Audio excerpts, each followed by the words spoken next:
नमस्कार दोस्तों, लक्ष्मी ट्यूटोरियल में आप सभी का स्वागत है। वर्ल्ड ज्योग्राफी से आज मैंने फिर कुछ प्रश्नों को तैयार किया है। तो ये यूरोप की जो महत्वपूर्ण नदियां हैं और उनके किनारे जो शहर अवस्थित हैं, तो उन्हीं सबको उठाया जो बहुत इंपॉर्टेंट है। वैसे तो बहुत सारी नदियां हैं और बहुत सारे बंदरगाह होंगे, लेकिन जो इम्पोर्टेंट है वो मैंने देखा कि जिनसे अक्सर प्रश्न पूछे जाते हैं। मैं ये नहीं कह सकती कि आगे और नदियों से नहीं पूछे जाएंगे, तो मुझे जो सही लगा वो मैंने इसमें प्रश्न तैयार किया है। तो चलिए शुरू करते हैं। निम्नलिखित में से असत्य कथन का चयन करें। पहला है, लॉयर नदी माउंट गर्बियर डिजोंग से निकलती है और विस्की की खाड़ी में अपना जल गिराती है। लॉयर नदी को कह रहा है कि माउंट गर्बियर डिजोंग से निकलती है और ये अपना मुहाना कहाँ बनाती है? विस्की की खाड़ी में। इसके मुहाने के पास नंटस बंदरगाह है और इसका जो मुहाना है कहाँ पे है? विस्की की खाड़ी में। तो वहां पे एक बंदरगाह है, उसका नाम है नंटस। ये दूसरा कथन है। तीसरा है, यह फ्रांस की सबसे लंबी नदी है।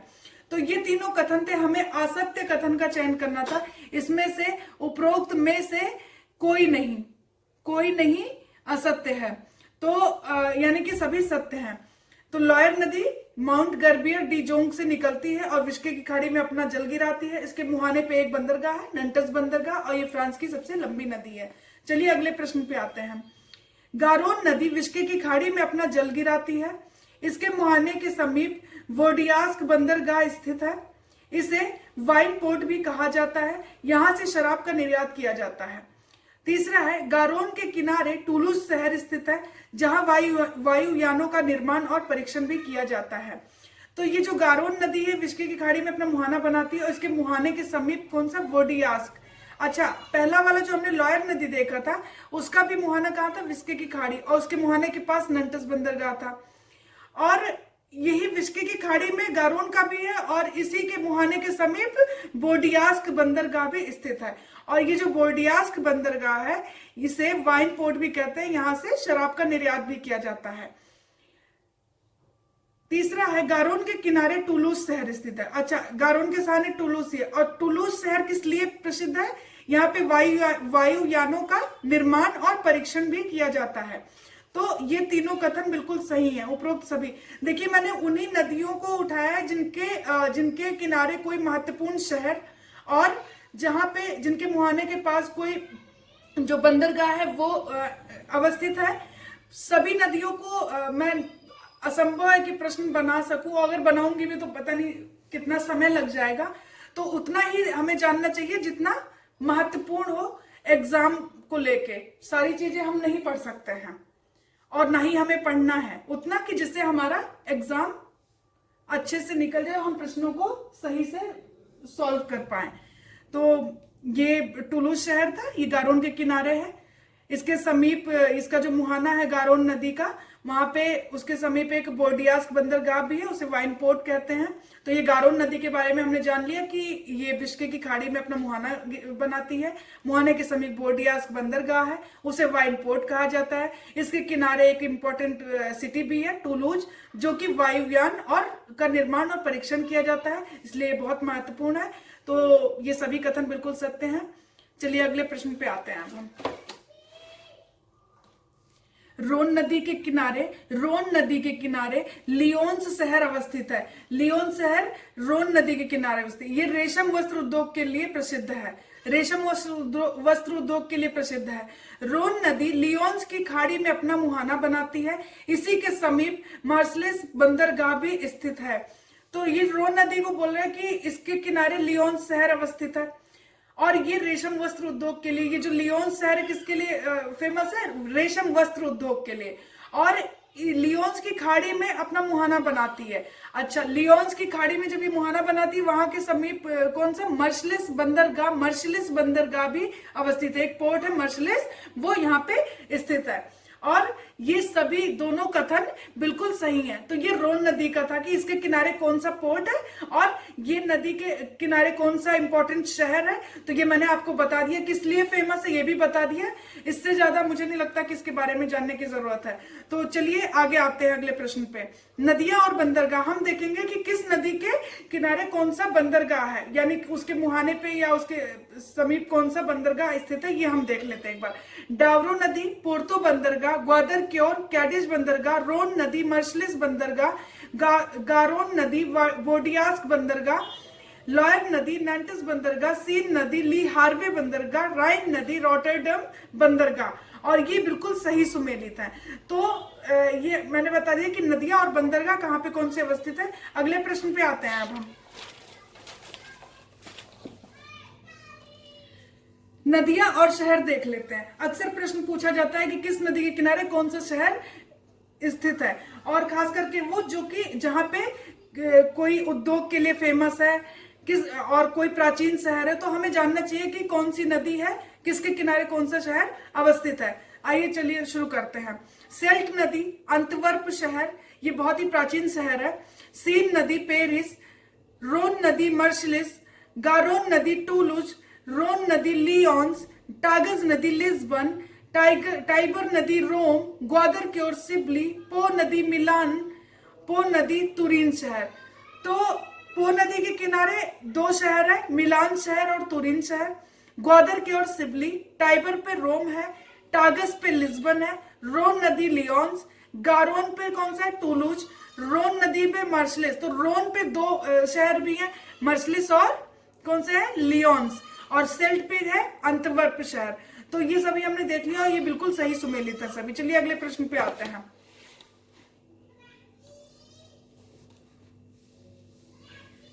निम्नलिखित कथनों पर विचार करें और असत्य कथन का चयन करें।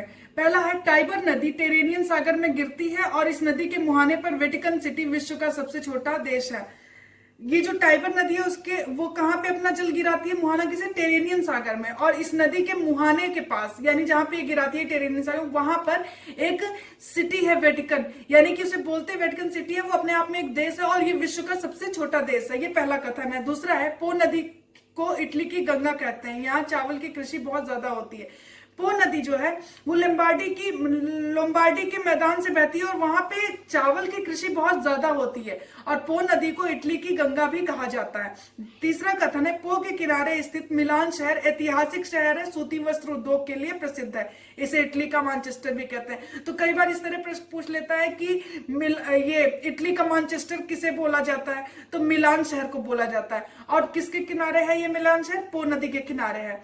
तो ये इसमें से मतलब प्रश्न से ये जो ये दिया गया है ऑप्शन, इससे भी कई बार जैसे कि पो के किनारे स्थित मिलान शहर, तो कई बार आता है ना कि मैच ऑफ द फॉलोइंग, मतलब इसे मैच करिए। तो पो नदी मिलान शहर अगर हमें पता नहीं होगा तो हम कैसे उसे ये सही सुमेलित कर पाएंगे। तो हमें जानना चाहिए कि कौन सी नदी के किनारे कौन सा शहर अवस्थित है। तो पो नदी के किनारे मिलान शहर, और एक और शहर बताया था मैंने तुरीन शहर। तो ये दोनों ही शहर, मिलान शहर को क्या बोला जाता है, इटली का मैनचेस्टर, और तुरीन शहर क्या है, इटली का डेट्रॉइट। तो पो नदी के किनारे स्थित तुरीन शहर को इटली का डेट्रॉइट कहते हैं। इटली का डेट्रॉइट कहने से तात्पर्य है कि यहाँ पे ऑटोमोबाइल उद्योग का बहुत विकास हुआ होगा, इसीलिए इसे इटली का डेट्रॉइट कहा जाता है। पांचवा है पो नदी का मुहाना एड्रियाटिक सागर में इस में वेनिस की खाड़ी स्थित है। पो नदी का जो मुहाना है एड्रियाटिक सागर में है और इसमें वेनिस की खाड़ी स्थित है। यानी एड्रियाटिक सागर में जहां इसका मुहाना, वहां पर एक खाड़ी है, उसका नाम है वेनिस की खाड़ी। और जो टाइबर नदी थी उसका जो मुहाना था टेरेनियन पे था, वहां पे कौन सी सिटी थी, वेटिकन, और वो विश्व का सबसे छोटा देश था। तो पो नदी का मुहाना एड्रियाटिक सागर में, इसमें वेनिस की खाड़ी स्थित है। वेनिस की खाड़ी के किनारे वेनिस शहर स्थित है, और ये जो वेनिस की खाड़ी है यहाँ पर एक शहर स्थित है वेनिस। यह है हस्तशिल्प उद्योग, कांच की बनी वस्तुओं के लिए प्रसिद्ध है। इसे एड्रियाटिक सागर की रानी भी कहते हैं। तो ये भी पूछ सकता है कि एड्रियाटिक सागर की रानी किसे कहते हैं, तो हमें जानना चाहिए। तो ये सभी कथन थे और ये सभी कथन बिल्कुल सही हैं। तो हमें असत्य कथन का चयन करना था, इनमें से कोई भी असत्य नहीं है। ये वो नदियां थी जिनके किनारे महत्वपूर्ण शहर थे और वो किस लिए फेमस है, ये सब हमें जानना चाहिए और प्रश्न यहीं से बनते हैं। तो चलिए अगले प्रश्न पे हम आते हैं। निम्नलिखित में से सही सुमेलित है? यूरोप, स्टेपी, ये समशीतोष्ण घास के मैदान है और हमें जानना चाहिए कि किस देश में इसे क्या बोला जाता है। अलग अलग देशों में इसे अलग अलग नाम दिया गया है। ये समशीतोष्ण घास के मैदान है, ये मैं बार बार बोल रही हूँ, समशीतोष्ण घास के मैदान। एक होते हैं उष्ण कटिबंध और एक होते हैं समशीतोष्ण। तो ये समशीतोष्ण के बारे में है, ये ध्यान रखिएगा। पहला है Europe, steppe, USA, prairie, south America pampas, south Africa weld और ऑस्ट्रेलिया डाउन्स। तो हमें जानना चाहिए कि कहाँ पे क्या बोला जाता है। यूरोप में समशीतोष्ण घास के मैदान को स्टेपी बोला जाता है, बिल्कुल सही है। यूएसए में उसे प्रेरी बोला जाता है। साउथ अमेरिका में इसे बोलते हैं पंपास, साउथ अफ्रीका में वेल्ड और ऑस्ट्रेलिया में डाउन्स। और ये बिल्कुल सही सुमेलित है। अगले प्रश्न पे आते हैं। निम्नलिखित में से सत्य कथन का चयन करें। डेन्यूब नदी ब्लैक फॉरेस्ट से निकलती है और काला सागर में अपना मुहाना बनाती है।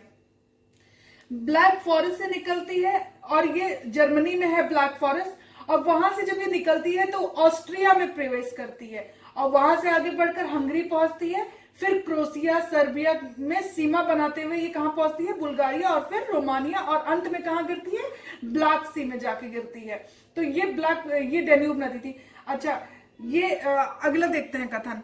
यह सर्वाधिक देशों से गुजरने वाली नदी है, ये भी बिल्कुल सही है, कुछ 10 देशों से गुजरती है, तथा पश्चिमी यूरोप की सबसे लंबी नदी, और ये पश्चिमी यूरोप की सबसे लंबी नदी है।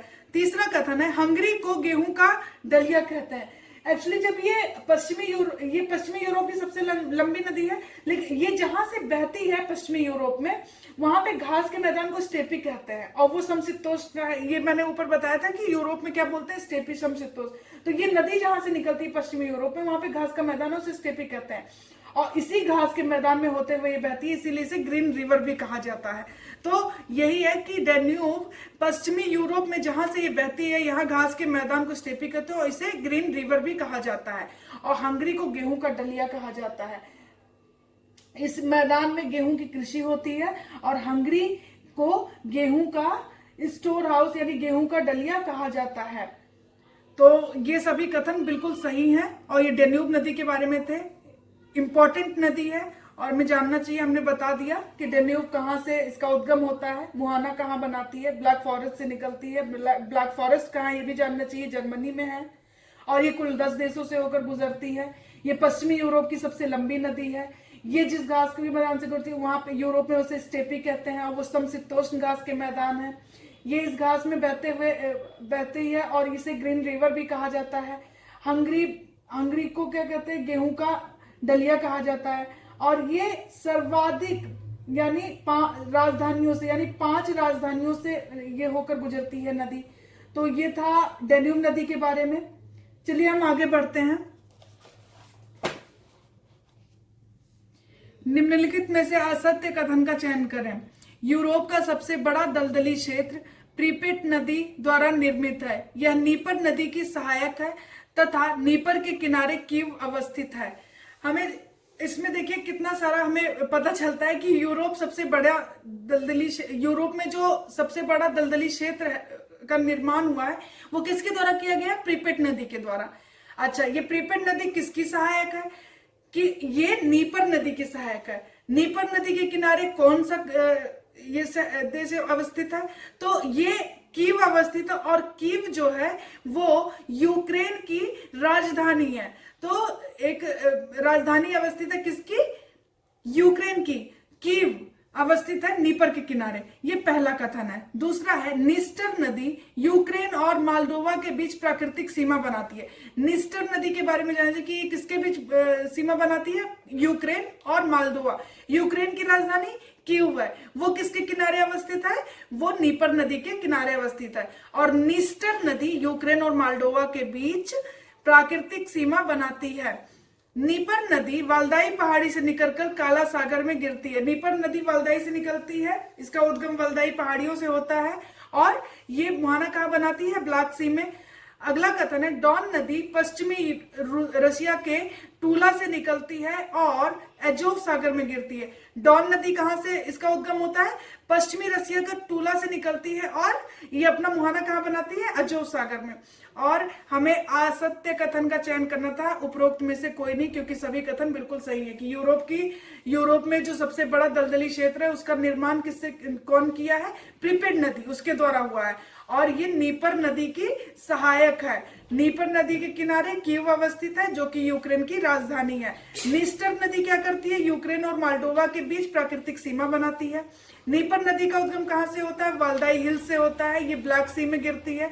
डॉन नदी पश्चिमी रशिया में टूला से निकलती है और अजोव सागर में अपना मुहाना बनाती है। और ये सभी कथन सही थे, इसलिए असत्य कोई भी नहीं, उपरोक्त में से कोई नहीं। अगले कथन पे आते हैं। इसमें हमें सही सुमेलित नहीं है, यानी कि इन कथनों में कौन सा सही सुमेलित नहीं है हमें देखना है। एल्ब नदी हैम्बर्ग शहर, ड्यूरो नदी पोर्टो शहर, विस्चुला नदी वारसा शहर, नीपर नदी यूक्रेन। तो हमें बताना है कि कौन सा शहर नहीं अवस्थित है। तो अभी आपको मैंने ऊपर बताया था कि नीपर नदी जो है, नीपर के किनारे कीव अवस्थित है, यूक्रेन नहीं। यूक्रेन की राजधानी है कीव, कीव अवस्थित है, यूक्रेन नहीं। तो यही कथन गलत है, बाकी सभी बिल्कुल सही है। एल्ब के किनारे हैम्बर्ग शहर है, ड्यूरो नदी के किनारे पोर्टो शहर है, विस्चुला नदी के किनारे वारसा अवस्थित है। बाकी नीपर के किनारे कीव होगा, ना कि यूक्रेन, और ये यूक्रेन की राजधानी है। चलिए अगले पे आते हैं।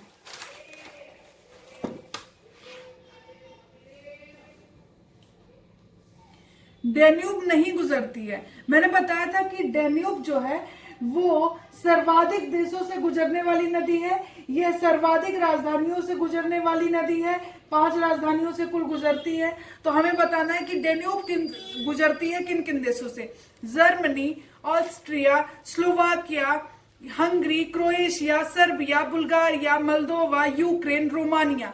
किससे गुजरती है? ये सभी से गुजरती है। ये जर्मनी से भी गुजरती है, ये Austria, Slovakia, Hungary, Croatia, Serbia, Bulgaria, Moldova, Ukraine, Romania, इन सभी से गुजरती है। आप सभी से रिक्वेस्ट है कि आप जब भी भूगोल के प्रश्नों को सॉल्व करें तो आप प्लीज एटलीस्ट जरूर लेकर बैठे, और वैसे भी नहीं भी कर रहे तब भी आप एटलीस्ट कम से कम दिन में 1-2 बार तो जरूर देखें, तभी आप भूगोल के प्रश्नों को सही से उत्तर दे पाएंगे और वो हमेशा आपको याद हो जाएगा। क्योंकि ये रटने की चीज नहीं है, ये बार बार देखने से ही आपको समझ में आएगा, और इतनी सारी चीजें कोई रट भी नहीं सकता है। अगले पे आते हैं। ये कुल 10 देशों से गुजरती है और उनकी अंतरराष्ट्रीय सीमाओं पर स्थित है। इसका उद्गम कहां से होता है? ब्लैक फॉरेस्ट से बता ही दिया मैंने, और ब्लैक सी में मुहाना बनाती है। ब्लैक फॉरेस्ट से निकलती है ये। ब्लैक फॉरेस्ट कहाँ है? जर्मनी में। वहां से निकलते हुए ऑस्ट्रिया में प्रवेश करती है, ऑस्ट्रिया से आगे बढ़ के हंगरी पहुंचती है, हंगरी से जब आगे बढ़ती है तो क्रोएशिया, सर्बिया में सीमा बनाती है, तो क्रोएशिया और सर्बिया की सीमा को भी ये बनाती है, बुल्गारिया, फिर रोमानिया, अंत में काला सागर में गिर जाती है। तो ये डेन्यूब नदी इंपॉर्टेंट है। चलिए अगले पे आते हैं। निम्नलिखित में से सत्य कथन का चयन करें। वोल्गा नदी का उद्गम वल्दाई हिल से उद्गम कहां से होता है? वल्दाई पहाड़ी से निकलती है और कैस्पियन सागर में अपना मुहाना बनाती है। वोल्गा नदी का उद्गम कहां से होता है? वल्दाई हिल से, और ये मुहाना कहां बनाती है? कैस्पियन सागर में। दूसरा कथन है, रूस में इसके द्वारा निर्मित दलदली क्षेत्र प्राकृतिक गैस पेट्रोलियम के लिए विख्यात है, इसे द्वितीय बाकू भी कहा जाता है। वोल्गा नदी का जो रूस के किनारे, मतलब जो वो दलदली क्षेत्र निर्मित हुआ है वो किसके द्वारा हुआ है? इसी वोल्गा नदी के द्वारा। और ये जो दलदली क्षेत्र है यहाँ पे नेचुरल गैस और पेट्रोलियम के लिए बहुत फेमस है। तो पेट्रोलियम और ये नेचुरल गैस के लिए अगर ये फेमस है, इसीलिए इसे द्वितीय बाकू की उपाधि दी जाती है, यानी द्वितीय बाकू भी कहा जाता है। और द्वितीय बाकू क्या? ये जो बाकू है ये क्या है? बाकू अजरबैजान की कैपिटल है, अजरबैजान की कैपिटल है। और इसे जो है रशिया के जो दलदली क्षेत्र है वहां प्राकृतिक गैस और पेट्रोलियम का काफी ज्यादा ये हुआ है, तो यहाँ पे ये इसीलिए विख्यात है बहुत ज्यादा। तो इसे द्वितीय बाकू की उपाधि दी गई है, द्वितीय बाकू कहा जाता है। तो ये था वोल्गा नदी के बारे में। ये इंपॉर्टेंट है कि वोल्गा नदी का उद्गम वल्दाई हिल्स और कैस्पियन में गिरती है, और रूस में जो दलदली क्षेत्र का निर्माण हुआ है वो इसी के द्वारा हुआ है। और यहाँ पे जो ये दलदली क्षेत्र है ये पेट्रोलियम और प्राकृतिक गैस के लिए विख्यात है, इसे द्वितीय बाकू की भी उपाधि दी जाती है, इसे द्वितीय बाकू कहा जाता है। तो ये दोनों कथन बिल्कुल सही हैं। आज के लिए इतना ही, और थैंक यू सो मच। अगर आपको वीडियो अच्छा लगता है तो आप लाइक और सब्सक्राइब करिए।